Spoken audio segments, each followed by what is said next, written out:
que uma das coisas que mais desapaixona o vendedor, a vendedora, é o relacionamento com o líder, e que muitas vezes as pessoas estão saindo por causa do líder. Um ambiente de alta performance pode ser um ambiente e deve ser um ambiente positivo. Tem gente que está temporariamente em vendas, Marcelo, há 16 anos. Às vezes a gente leva o cliente no campo e faz um dia de campo para o cliente e não faz um dia de campo para a nossa própria equipe. Um candidato que a gente estava fazendo no Headhunting, e o Marcelo participou disso junto com o Fabiano, e uma das pessoas que estava concorrendo a esse cargo de diretor usou o ChatGPT. E aí foi um grande debate interno nosso, ético, pode, não pode, não sei o que, papapá, né?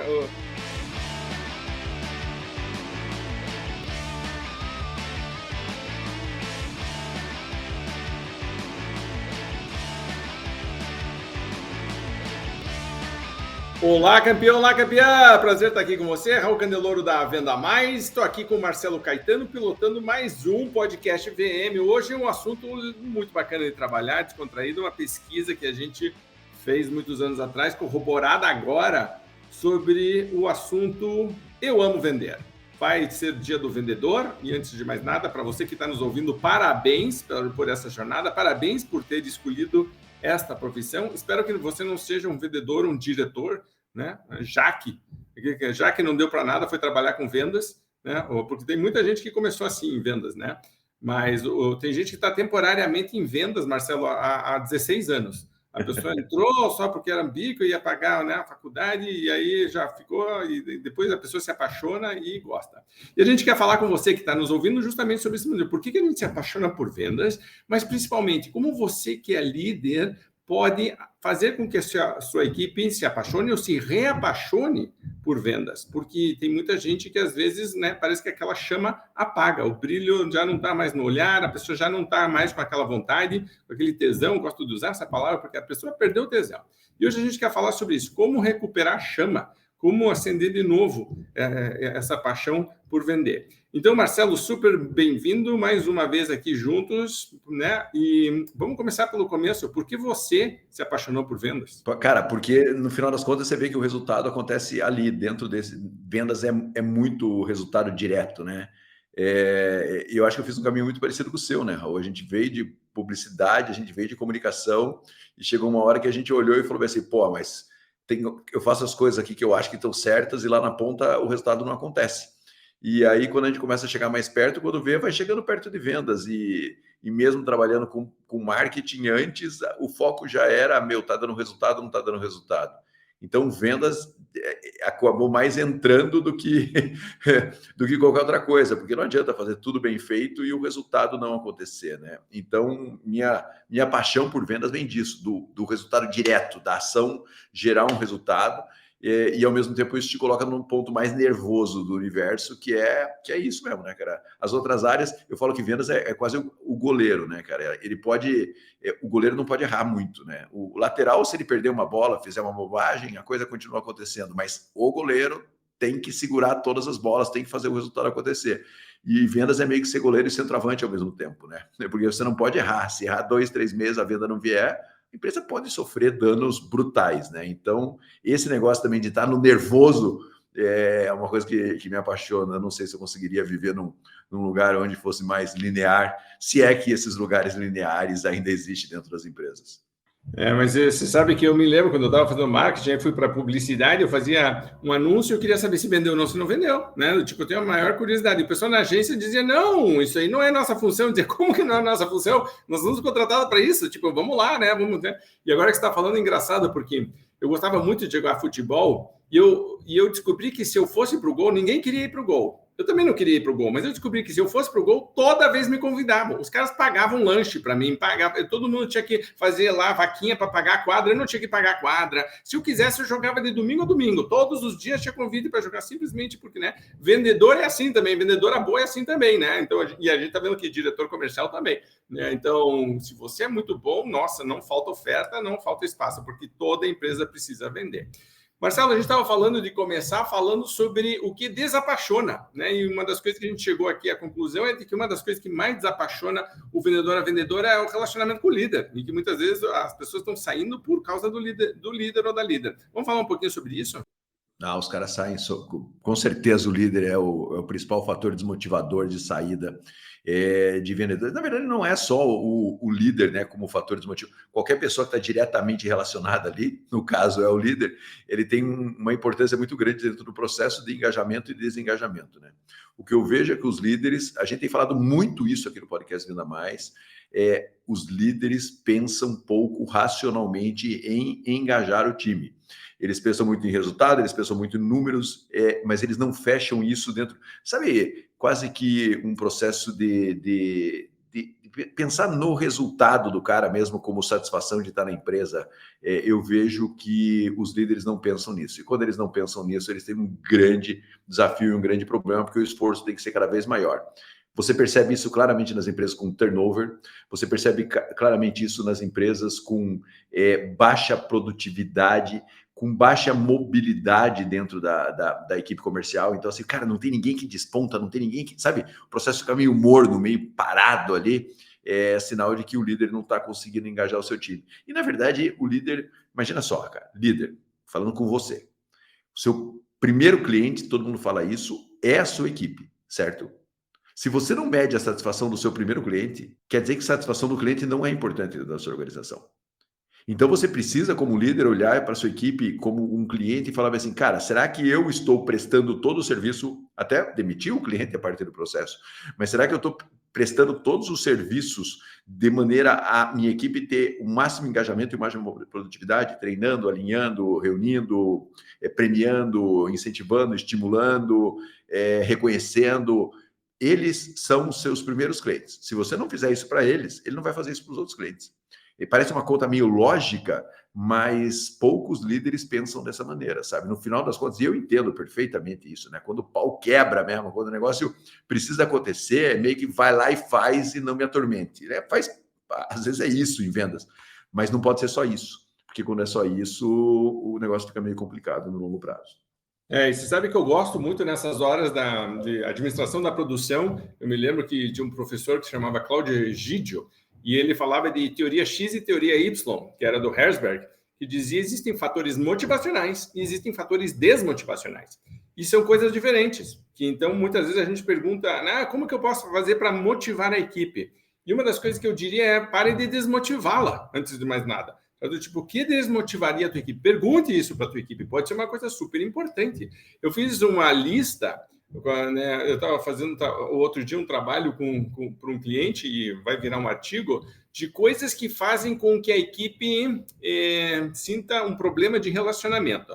Eu vou ler aqui rapidinho para você, Marcelo, e aí você escolhe qual que você acha que é mais importante comentar. Aqui, problemas de, primeiro, falta de comunicação. Então, quando, né, a equipe, o líder só está cobrando, mas não está passando de maneira correta informação para direcionar. Favoritismos, e aí é carteira de clientes, né, coisa, né, quem leva bronca, quem não leva, etc. Falta de reconhecimento e valorização, apareceu bastante. Quando existem conflitos e o líder não se posiciona, certo? Então, deixa acontecer, porque ele não quer se indispor com ninguém. Falta de feedback, isso aparece em todas as pesquisas que a gente faz, inclusive acho que é uma reclamação bem comum. Uma liderança muito autoritária ou microgerenciamento, onde está muito em cima, está muito falando o tempo inteiro ali, quando o líder começa a misturar questões pessoais com profissionais, e aí traz problemas da casa dele ou dela, ou seja, mistura tudo, e aí vira uma grande confusão. Falta de empatia, eu acho que isso principalmente surge quando está difícil de bater a meta, está muito pressionado, o líder começa estressado e começa a ficar, né, muito duro, muito seco. E aí, quando o próprio vendedor ou vendedora sente que existe um desalinhamento de valores da cultura da empresa com o que ele ou ela acredita. Desses pontos aí, o que você acha que você tem mais visto aí, que é mais comum e que vale a pena comentar? Falta de reconhecimento. Sem dúvida nenhuma, esse é um ponto, porque ele envolve vários outros, né, Raul? Você pode ir para uma cultura de crítica dentro da empresa e ela é meio que, ela vai fechando, né? Vai indo para o centro, porque você fica com aquele ambiente pesado, ou você pode ir para uma cultura de estímulo. E essa é uma decisão do líder. E é uma decisão que tem que ser racional. Eu estou girando a minha equipe para a cultura do estímulo, onde eu valorizo a minha equipe, onde eu ponho a minha equipe em posição de destaque, onde eu estimulo o time, onde eu compartilho boas práticas, onde eu vou buscar alternativas, ou eu estou indo para um processo onde eu critico a minha equipe, onde eu fico em cima dos caras que não dão resultado, onde eu fico mal-humorado porque esses caras não trazem resultado, onde eu desconecto do cliente, onde eu desconecto da equipe, onde eu desconecto da missão. Eu vejo que muitos líderes estão tentando fazer resultado nesse segundo caminho, que é um caminho terrível, pesado, que destrói o próprio líder e cansa o próprio líder, quando ele poderia fazer o caminho inverso. Eu vou recrutar, eu vou agir no recrutamento de pessoas com perfil para trabalhar na minha equipe, eu vou estimular pessoas com perfil para trabalhar com a minha equipe, eu vou pegar boas práticas, sabe assim, ele pode ir para o caminho positivo. Porque se ele fala assim, cara, já cansei disso, pare, repense a sua vida, porque de alguma maneira isso vai cobrar um preço muito alto de você. Então, essa decisão de ter um ambiente positivo, ter um ambiente estimulante para a equipe, é função do líder. Isso não quer dizer que o líder não tem que manter a equipe atenta, não quer dizer que o líder não tem que orientar, tá aqui, tá errado, tá certo, tá errado. Faz parte da posição do líder, manter, olhar para a equipe. Por exemplo, assim, cara, todo mundo da equipe faz parte, você é líder, você existe para isso. O cara, de repente, começa a perder a mão de um indicador de performance de alguma coisa que ele está fazendo. O líder é aquele cara que chama o cara e fala, dá uma olhada aqui que você está perdendo performance aqui, fica atento. Aí tem líder que fala assim, esse cara tinha que ler o relatório e tomar decisão, não sei o quê, não sei o quê, não sei o quê. Cara, porra, tem você ali no jogo, sabe, cara? Eu gosto de traçar muito esse comparativo com o futebol, né? Então, assim, se fosse só desenhar o processo e a galera fosse lá fazer, não precisa do técnico na beira do campo, sabe? Então, assim, mas, eu tenho que ir lá falar de novo. Cara, você é líder, a sua função é falar de novo. É claro que você vai capacitar para que você tenha que falar menos, capacitar para que você tenha que orientar menos, você vai tentar fazer o processo, mas não vai te tirar dessa posição. O que eu vejo é que o líder às vezes fica irritado, falando, eu tô tendo que falar para a quinta vez para a pessoa. Cara, a mesma coisa, peraí, tem um erro aí com você. Eu sempre falo isso, que quando você tem que repetir a mesma coisa várias vezes, isso diz mais sobre você do que sobre a outra pessoa. Então você tem que tomar algumas decisões. Mas a função do líder é essa, sabe? Não adianta você estressar por isso. Isso é sua função, é por isso que você está ali. Capacitar para que diminua essa necessidade de você entrar pontualmente, mas ela sempre vai acontecer. Então, esse ambiente positivo é função do líder criar e é decisão racional do líder criar. Sabe? Tô sem paciência, tô sem saco, tô sem... Cara, ou você recupera isso onde você está, ou você vai procurar um outro lugar porque você se reencontre. Mas se você não conseguir girar essa roda num outro sentido, ainda mais com geração Z, X, Y vindo por aí, cara, você não vai reter pessoas, você vai ficar cada vez mais estressado e no final das contas quem vai pagar o preço é você. Você sabe que no remo, nos times maiores, tem uma pessoa que está e é muito legal de ver isso em competitivo, né? O Pan-Americano, a Olimpíada, uma pessoa que às vezes não, ela não está remando. Se chama voga, eu acho que é a função. É meio que o comandante do barco, ele não está remando. A única coisa que ele faz é dizendo ho, ho, ho, ho, e todo mundo entra no mesmo ritmo. Essa é a minha função, eu vou fazer o ritmo. Mas esse cara não está fazendo, ele é o cara mais importante, tira ele para você ver a bagunça aqui, né? É o ritmo que o líder dá que vai fazer com que isso aconteça. Inclusive, que eu acho que uma coisa que não apareceu, mas que eu acho que é super importante falar, que é o seguinte, até porque eu estou passando por isso, a gente estava comentando sobre isso.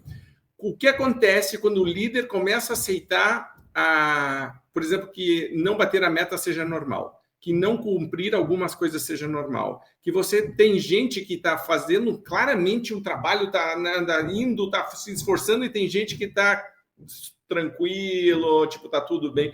O líder começa a criar um ambiente que não é propício para alta performance. Se eu sou um campeão e olho em volta e todo mundo está meio que tranquilo, que eu não bater a meta, eu começo daqui a pouco, enfraquecer também. Então, podíamos falar um pouquinho sobre isso também, né? Sim. O ambiente de alta performance, aí é um assunto, uma janela aqui no que a gente está falando, né? O ambiente de alta performance vai ter pessoas que não vão suportar esse ambiente de alta performance, né? Mas é melhor você ter um ambiente de alta performance estimulante, né, do que você ter um ambiente de alta performance crítico. Mas vai ter uma galera que não vai aguentar, né? Então, o que o Raul está falando, super importante, acho que é legal você falar sobre isso, Raul, sobre esse momento que você está vivendo aí, essa percepção que você está tendo nesse momento com o cliente, porque muita gente realmente começa a acostumar com pessoas não produzindo na equipe, não tomam decisões, né? E aí o restante da equipe começa a olhar e falar bem assim, cara, não bater meta, não atingir resultado, ou não fazer, né? Porque às vezes bater meta e atingir o resultado é consequência, né? Não fazer o que eu deveria fazer não tem consequência nenhuma. Aí você tem um problema, né? Fala um pouco mais sobre isso, Raul, porque você está vivendo isso agora, né? Eu gosto de contar uma história que aconteceu muito tempo atrás, quando o Daniel era pequeno, e ele estava comendo uma bolacha fora da área que podia dentro da minha casa, que tinha uma regra, né? Que podia comer ali.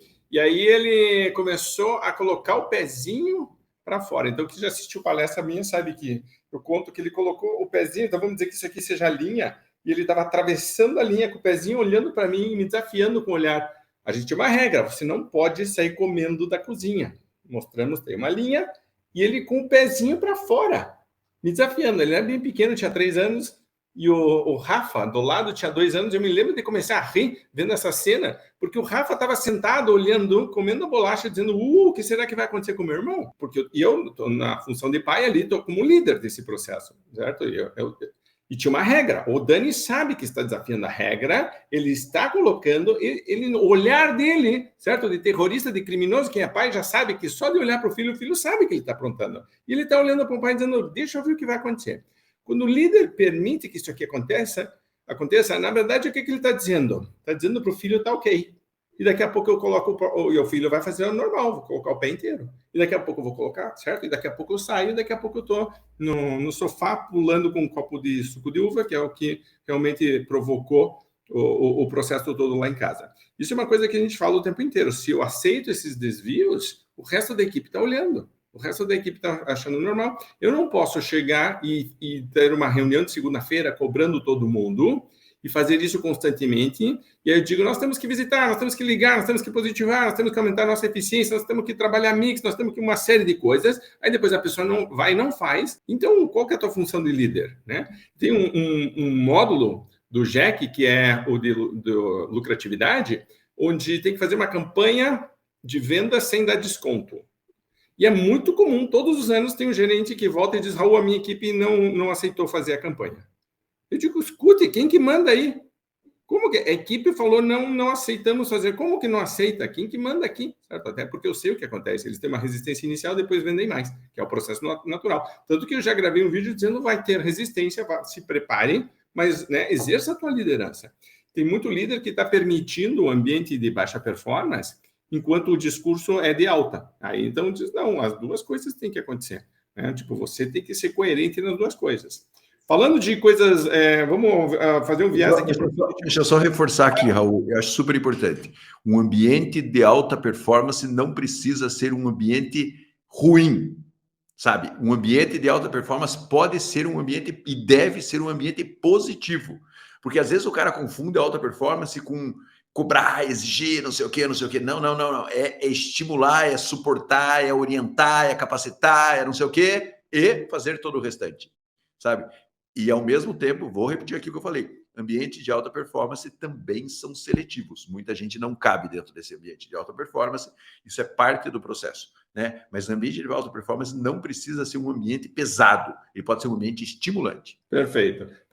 Inclusive, a gente viu isso, para quem está nos assistindo, ontem foi final da Copa do Brasil, São Paulo e Flamengo, 2 estilos completamente diferentes de liderança, 2 técnicos completamente diferentes, e você vê o ambiente, inclusive na cara dos jogadores, a forma como comemoram. Eu tenho visto os melhores times do mundo hoje em dia, se você olhar, eles todos fazem um gol e o time todo se abraça. É tipo, porque é um time, não tem mais aquela coisa de que eu fiz o gol e saio, né, e sou eu que sou bom. Não, o time é bom, eu faço parte desse time. E a construção disso, na verdade, tem um técnico que está olhando na beira do... E ele sabe o que ele está fazendo. Né? Então, essa construção é super importante. E se alguém tem dúvidas em relação a isso, assista Ted Lasso. Eu adoro o seriado lá da Netflix justamente por isso. Ele diz, hoje nós não vamos treinar. Hoje nós vamos fazer uma outra atividade qualquer, mas, né, tipo, todo mundo vai contar alguma coisa, nós vamos fazer uma coisa diferente. Ele tem um que ele leva todo mundo para entrar no esgoto. E diz, vem cá. nós vamos entrar no esgoto aqui. Você está vendo que isso aqui, tipo, pare de reclamar da tua vida, pare de reclamar do nhenhenhé. Tem gente que está trabalhando aqui, tem gente que isso aqui é a vida deles, assim, pare com essa frescura. Eu acho muito legal essa visão diferente. Você está rindo aí, quer falar alguma coisa? Não, ontem eu estava num churrasco, né? E o Dorival Júnior, que é o técnico do São Paulo, ele mora aqui no bairro. Agora não está morando, porque foi para o Rio e depois foi para São Paulo, né? Então, assim, eu tinha flamenguista que estava torcendo por ele, né? Porque é um cara tão carismático e tão bacana que todo mundo estava torcendo por ele. E uma coisa super bacana, que é importante, é o seguinte: você vê, ele treinava o Flamengo, ele saiu do Flamengo, ele foi para o São Paulo e ele entra no jogo e os jogadores do Flamengo vão lá cumprimentá-lo e abraçá-lo, certo? Mantém um ambiente de alta performance mesmo tendo boas relações. Você deu um exemplo ótimo que eu acho que aqui vale a pena reforçar. As pessoas cumprem o que ele pede, mesmo pedindo com educação e mesmo fazendo, sabe, e mesmo orientando de uma maneira diferenciada. Então, veja que existe um jeito positivo de performance, ou existe um jeito negativo de conseguir performance. O Raul citou esse exemplo, acho que ontem a gente teve, ou nessa final, né, para quem está assistindo em outro momento, da Copa do Brasil, que o São Paulo ganhou do Flamengo, e o Sampaoli era o técnico do time, o Dorival Júnior era o técnico do time, 2 exemplos de uma liderança que funciona e de uma liderança que já não funciona mais. Moçadinha nova não engaja mais na porrada, não engaja mais no técnico que é a estrela e vai embora se está tudo errado. Não. Ele engaja no cara que realmente se preocupa em formação, em desenvolvimento, em entender os caras do time, em orientar os caras do time. Então veja que, e é altíssima performance, né, cara? Ninguém ganha a Copa do Brasil em baixa performance. Então veja que tem um modelo positivo de conseguir, reforçando mais uma vez, a alta performance. E isso faz as pessoas quererem ficar. Isso faz as pessoas quererem trabalhar. Então isso é extremamente importante e eu achei esse exemplo foi bem legal. Você vê que tem uma matriz que eu gosto muito de trabalhar, que é apoio e exigência. E para mim, os melhores líderes, assim como os melhores pais, na verdade, eu tirei de uma pedagoga que estava falando, tem um TED Talk falando sobre, né, como você ser um pai melhor, e ela dizia: os pais têm que exigir muito, mas têm que apoiar muito. Então, não é uma coisa ou outra, certo? Eu vou apoiar e vou exigir. Aí que é alta performance, não um nem outro, né? E eu gosto muito daquela questão da liderança nível 5 do Jim Collins, que ele fala a diferença entre um líder fraco e um líder bom, por exemplo, que eu adoro essa analogia do Jim Collins, que ele diz o seguinte: quando um líder bom tem sucesso, ele olha pela janela porque ele quer reconhecer a equipe. Quando ele não tem sucesso, ele olha no espelho e diz: o que eu posso fazer para melhorar? Um líder fraco faz exatamente o contrário. Quando tem sucesso, olha no espelho e diz: nossa, como eu sou bom, e começa a se achar. Ou, quando não tem sucesso, olha para a janela e culpa a equipe. Então, você vê completamente diferente. Inclusive, você vê isso quando o time joga mal, por exemplo, no caso do futebol, e você vê o técnico dando uma entrevista. Se ele assume a responsabilidade, você sabe que é o tipo de liderança. Se ele já começa a dizer que os jogadores não sei o que, você já diz: o ambiente ali está esquisito. Marcelo, uma das coisas que a gente estava falando antes de começar foi a gente se reapaixonar pelo que a gente vende, produtos e serviços, e trabalhar isso corretamente, que às vezes no dia a dia a gente se esquece, começa a ver meta, carteira, clientes, indicadores e esquece e desconecta. O que você fala sobre isso? Raul, uma vez quando a gente não comprava calçado pela internet, eu lembro de uma gigante americana, eu não vou me lembrar o nome agora, que vendia calçados pela internet, né? E a gente olhava e falava: quem que vai comprar um sapato pela internet sem provar antes? Lembra aquela história toda? E hoje todo mundo compra tênis aí na internet, compra sapato, enfim. E aí eu lembro que eles vendiam só calçados e toda semana eles tinham um desfile de moda feito com novos calçados que chegavam para eles venderem. O desfile era feito pelos funcionários. E aí o documentário passava em cima das mesas dos funcionários. Cara, as mulheres tinham um sapatinho de salto, os homens tinham tênis, miniatura. Cara, eles estavam num ambiente onde eles eram apaixonados pelaquilo que eles vendiam, digitalmente. Então, quando eu olhei aquilo, eu falei: porra, quanto as empresas investem de verdade para a sua equipe ser apaixonada pelo que ele vende? Bom, então assim, cara, eu sou da construção civil, cara. Quantas equipes, quantas empresas da construção civil fazem o lançamento dos produtos para os clientes, mas não fazem o lançamento dos produtos para a própria equipe? E não é o lançamento lá, vamos começar a vender. Não. O produto ficou pronto, está lá pronto. Cara, o que custa pegar a equipe e levar a equipe lá para que eles vejam aquele produto pronto e você fazer uma comemoração da finalização daquela obra? O que custa você que venda qualquer produto que seja meio de um processo de produção ir lá e mostrar que aquele projeto foi feito usando o seu produto e dessa forma dar orgulho para a sua equipe fazer aquilo? O que custa você comemorar com a sua equipe quando o seu produto foi bem sucedido, quando usado por um cliente, quando, enfim, desenvolvido algum projeto com ele? Não custa nada. O que custa para um cara de um agronegócio levar a sua própria equipe numa fazenda que consome os produtos seus e mostrar o quanto é de verdade bem sucedido e colher ali no campo o depoimento do fazendeiro? Às vezes a gente leva o cliente no campo e faz um dia de campo para o cliente e não faz um dia de campo para a nossa própria equipe. Olha que louco isso. Então veja que quando você faz isso para a equipe, você vai fazendo a equipe se apaixonar pelo que você está vendendo. Quando você não faz isso para a sua equipe não se apaixona pelo que você está vendendo. E o líder, claramente, é um maestro, mais uma vez, desse processo de fazer a equipe se apaixonar pelo que ele vende, sabe? Não é um produto do agro, é uma fazenda sendo transformada por aquele produto que a gente vende ou por um cliente que consome nosso mix de produto. Então, você, líder, em cada uma das áreas que você atua, vejo desde as mais, tem aquela que é mais fácil até aquela que é, como é que eu poderia fazer isso? Tem que pensar nisso, porque esse processo da sua equipe pegar o produto, cara, vou falar aqui uma crítica às empresas. As empresas lançam o produto, certo? Muitas vezes o representante comercial não recebe nenhuma amostra do produto, não tem nem acesso ao produto. E ele tem que sair vendendo. Muitas vezes a equipe comercial não tem nem acesso. Ah, cara, ó, tô lançando esse produto aqui, tô lançando essa xícara aqui. Pô, eu sou líder, cara, não vou conseguir mandar a xícara para você, mas deixa eu explicar, cara, porque é importantíssimo. Olha isso aqui, olha esse detalhe, olha isso aqui. Cara, é importantíssimo sua equipe apaixonar. É importantíssimo sua equipe estar envolvida com isso. Então, o meu lançamento não funciona. O quanto de verdade a sua equipe está engajada e está envolvida com isso, e o quanto você está fazendo isso, líder. Eu vejo que os líderes investem muito pouco tempo pensando em apaixonar a sua equipe pelo aquilo que eles vendem de verdade. E a gente sabe que é uma das principais diferenças de alguém recomendar algo com segurança é quando o vendedor, a vendedora está apaixonado por aquilo, né? Quando o vendedor realmente acredita. Uma das coisas que eu noto muito é quando a gente vai em lugares premium, e de novo, premium não é luxo, premium é só uma experiência diferenciada. Muitas vezes você vai ter uma pessoa te servindo e você vai dizer, eu não sei se eu peço essa, se não peço aquela. A mulher vai por exemplo, estou pensando agora num caso específico de um lugar de café que a gente foi, que ela disse, o meu preferido é tal. Ela experimentou o café, ela sabe o que é, ela sabe o que ela está falando. Ela disse, você quer mais doce ou menos, certo? Você gosta com mais forte ou menos forte, não sei o que, papá. Se for com chocolate, tipo, eu gosto com um moca, então, né, café com... E aí ela diz, então, se você gosta de chocolate, então, papapá. Mas você vê que a pessoa teve... Não é só assim, temos esses produtos aqui. Não, temos esses produtos, eu experimentei, eu entendi, vou perguntar para você qual que você prefere, eu vou dar uma recomendação. Quer dizer, tem todo um processo aqui.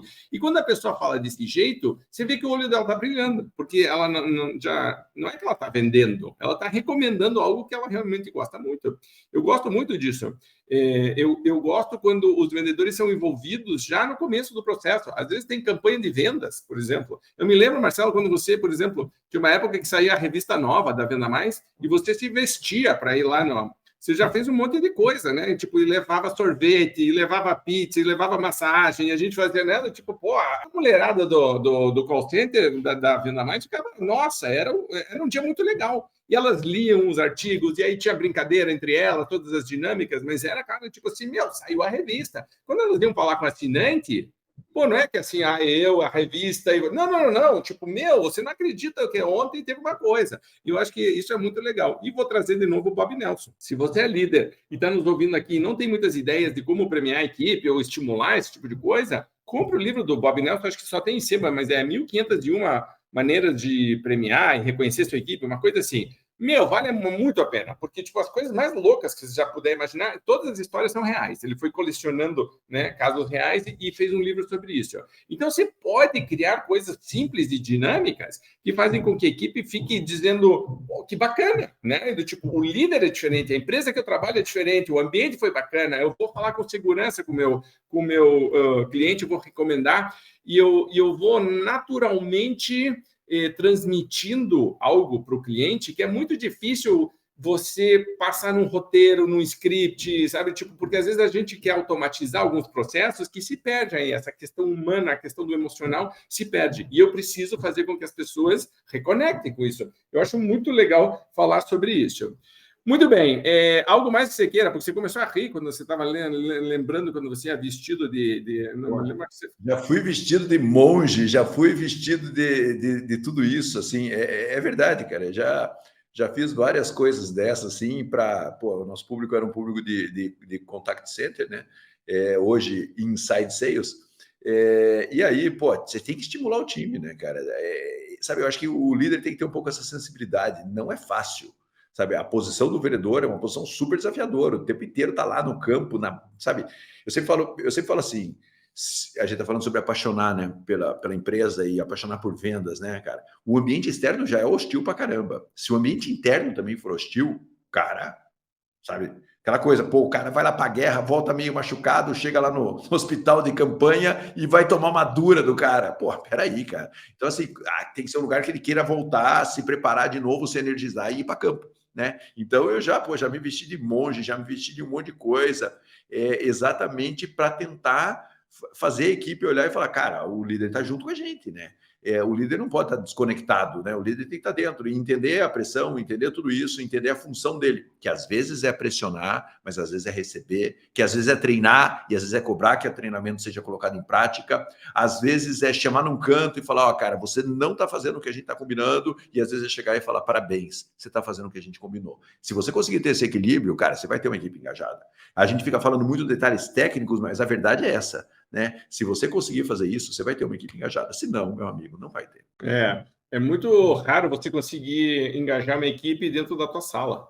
Né? Tipo, você tem que sair da sala, você tem que estar presente, você tem que estar próximo, tipo, a equipe tem que estar ali. Eu me lembro quando tem uma história que eu gosto de que Júlio César e Napoleão usavam capas vermelhas na batalha porque eles queriam que a tropa soubesse que ele estava ali. E aí diziam, né, que era caso ele sangrasse, ele não queria que a tropa visse que ele estava sangrando, por isso que a capa era vermelha, mas ela também era muito... E era uma coisa você estar lutando e de repente olhar para o lado e estava Júlio César do teu lado. Você diz, meu Deus do céu, o imperador em pessoa está aqui. Tipo assim, o batalhão ficava extremamente empoderado, vamos defender o nosso líder. Mas ele estava ali, certo? Uma vez, mudando um pouquinho, mas na mesma linha, uma vez a gente foi visitar o call center do Boticário, porque a gente estava fazendo uma matéria ainda mais sobre call centers e atendimento, e o Boticário tinha sido premiado aquele ano. E eles mostraram uma parede gigantesca de cartas de meninas que escreviam para acho que era Tati o nome do perfume, era um personagem que chamava Tati, e a parede inteira contando histórias de meninas que tinham passado por momentos legais da vida com o tal do perfume, com o tal do Tati. E a mulher me disse uma coisa que me marcou muito na época. Ela disse, Raul, não tem como ficar desmotivada. Algum dia, o dia que eu começo a ficar meio assim, eu venho e olho essa parede. Era a parede inteira. Ela disse, eu começo a ler essas histórias e eu relembro por que eu estou aqui. Que é muito bacana. De a gente, né, reconectar com missão, com propósito. Então, quando você está pedindo, por exemplo, testemunhais de clientes, quando você está trabalhando estudos de caso, quando você pega um cliente que dá um depoimento, isso é extremamente motivador para a equipe de vendas. A gente fica só pensando, nós vamos vender mais por causa disso. Pense que você está fazendo marketing interno também, essa questão do endomarketing.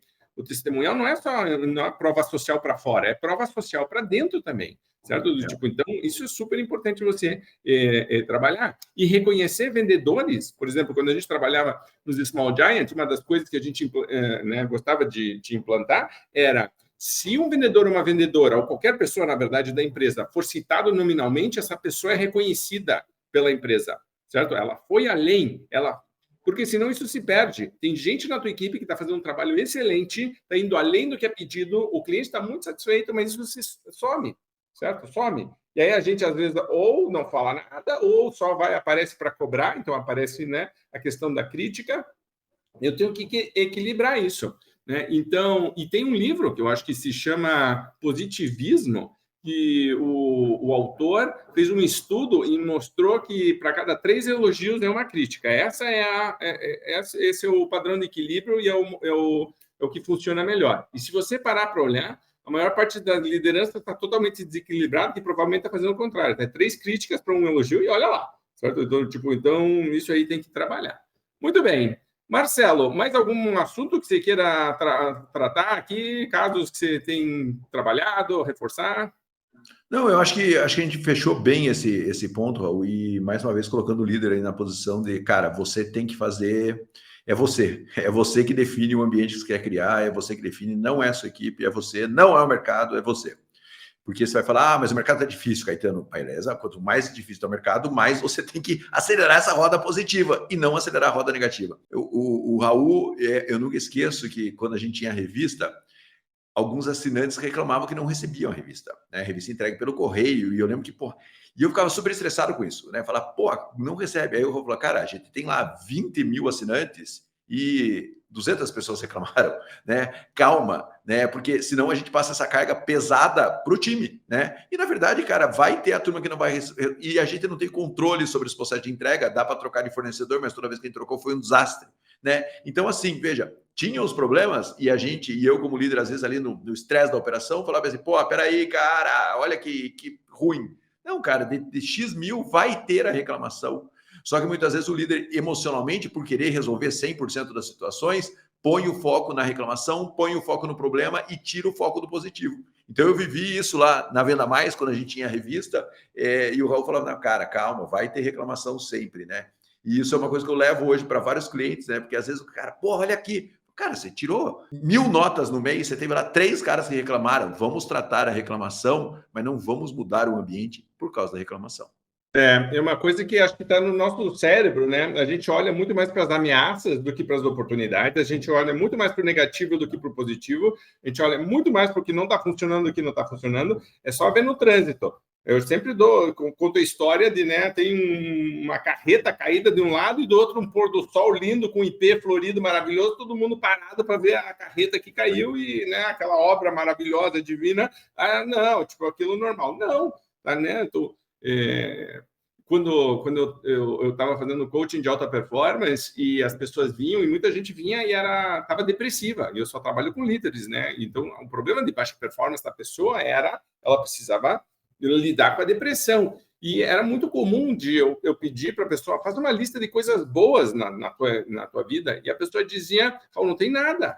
Eu digo, então vamos começar pelo começo. Você me mostra aqui, você tem 5 dedinhos? Tenho. Você sabe que tem gente que não tem 5 dedinhos? Você consegue fazer assim com a mão? Consigo. Dói quando você faz? Não, você sabe que tem gente que não consegue e que quando faz assim ainda consegue, dói? Vamos começar pelo comer, né? Você comeu hoje, você dormiu hoje, você deu um lugar para dormir, então, tipo, um monte de coisas positivas. A gente esquece isso. Mesma coisa de produto, né? Eu tenho um caso que me aconteceu muitos anos atrás, que eu chamo do incrível caso da azeitona preta. Era uma empresa que era uma distribuidora de alimentos, e aí tinha na época, acho que, sei lá, 10 mil SKUs. Não me lembro quando, eram muitos. Mas estava faltando azeitona preta. Todas as reuniões que a equipe de vendas era a porra da azeitona preta que está faltando. E eu dizia, gente, tem 9.999 produtos para a gente vender e vocês só falam do um que está faltando? Não é possível.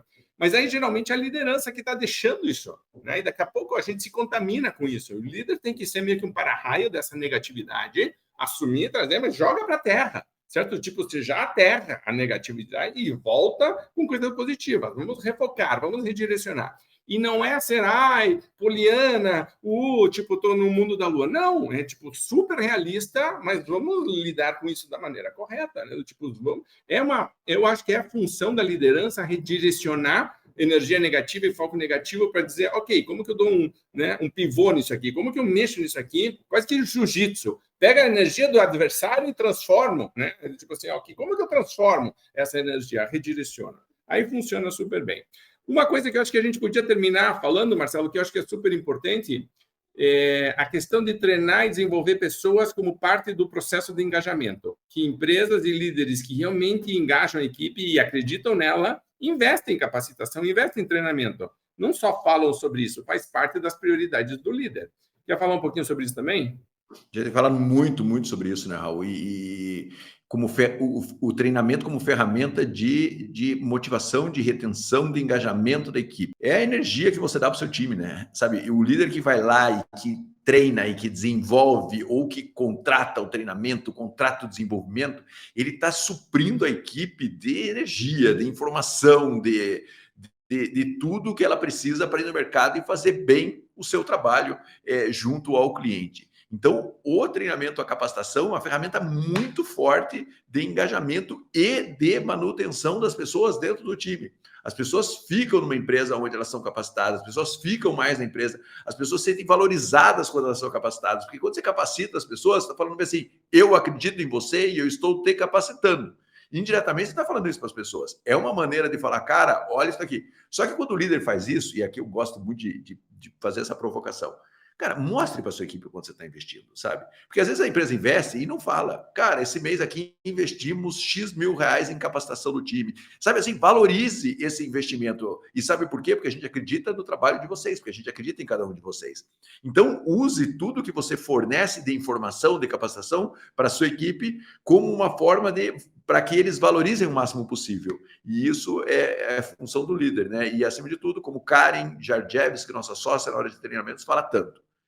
A gente sente quando o líder está fora do treinamento e quando o líder está dentro do treinamento. A gente gravou um podcast esses dias falando sobre isso, não vou reforçar aqui, mas é um assunto super importante. O líder tem que estar junto com o processo de treinamento, porque daí a equipe fala, opa, é realmente importante. É prioridade. E não tem como você, se você olhar as coisas que o ser humano quer na vida, a busca da melhoria, seja pessoal, seja profissional, faz parte dessa jornada. Todo mundo quer, né? E se você olhar quais foram os líderes que realmente te marcaram positivamente, vamos falar assim, certo? Geralmente são pessoas que te desafiaram e disseram, eu acredito em você e vou te ajudar a ir para o próximo passo. E muitas vezes você estava inseguro e não sabia se ia conseguir. Mas você diz, cara, eu tenho alguém que tem respaldo. E aí diz, tá, então eu preciso fazer um curso, eu preciso ler um livro, eu preciso fazer alguma coisa, eu preciso que você me ajude a planejar, a revisar, né? Tipo, eu preciso melhorar alguma coisa.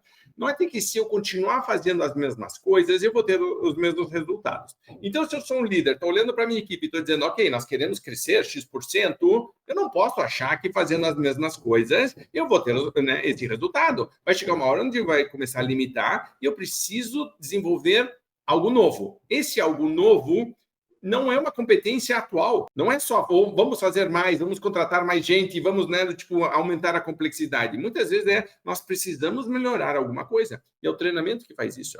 Então, note que se eu estou travando esse processo, eu não posso chegar para a equipe e dizer, galera, o negócio é o seguinte, nós vamos eternamente tentar crescer 15%, repetindo tudo que nós estamos fazendo igualzinho. Se, né, colocado dessa forma, fica absurdo, mas na prática, na realidade, é o que as empresas estão tentando fazer. Nós vamos tentar eternamente crescer 15% sem mudar nada. Não, meu amigo, não vai fechar essa conta, né? Uma hora vai ser, outra não. E começa a acontecer uma outra coisa que a gente vê muito.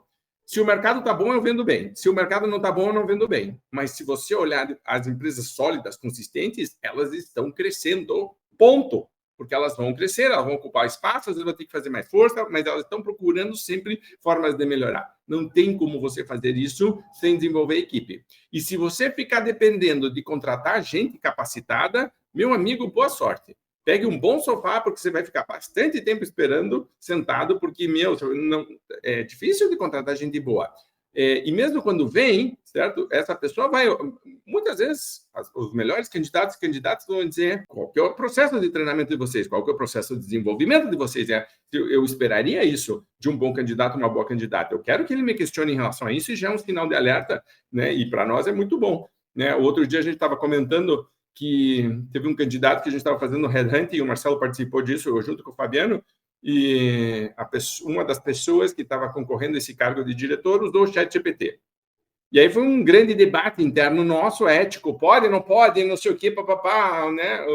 O Fabiano dizendo, é um absurdo, olha o que aconteceu, e o Marcelo dizendo, não, espera aí, vamos olhar com um pouquinho mais de atenção. E vamos, né, questionar o candidato. Ele foi super aberto, super correto, e disse, sim, utilizei, certo? E mais, vou utilizar sempre que for possível, porque eu, de verdade, quero usar todas as ferramentas disponíveis para ajudar a empresa a atingir os objetivos dela. Vocês querem contratar um cara que faz isso ou não? Uou, né? Outro papo. Quer dizer, a própria pessoa está se desenvolvendo. Então, a gente tem que começar a criar um ambiente onde esse tipo de pessoa, esse tipo de busca, né? Essa coisa de tipo, quais são as ferramentas novas, né? O que tem de conhecimento novo? O que né? Tem que estar acontecendo. E o líder lidera pelo exemplo. Então, o líder, quando participa dos treinamentos, quando ele vai fazer coisas de volta e fazer uma apresentação para o time, a gente adora isso. Alguém foi fazer parte de um evento, por exemplo. Passou 2 ou 3 dias lá numa imersão. É muito comum, por exemplo, o Fabiano, que gosta muito disso, nosso diretor comercial, voltar e mandar alguns slides dizendo, está aqui o resumo do que eu vi no curso, né? E tem uma reunião com todo o time para falar sobre isso. Isso é muito legal, porque você vê que está compartilhando, mas é um ambiente para isso. Né?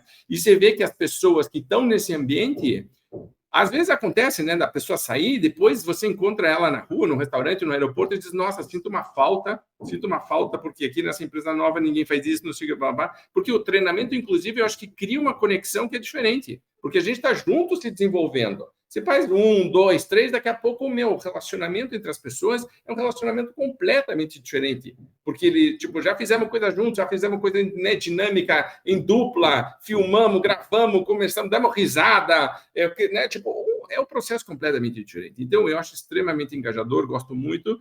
E tem uma coisa que uma vez eu estava no Camp Nou, visitando lá o estádio do Barcelona, e no vestiário está escrito o jogo se ganha antes de entrar no campo.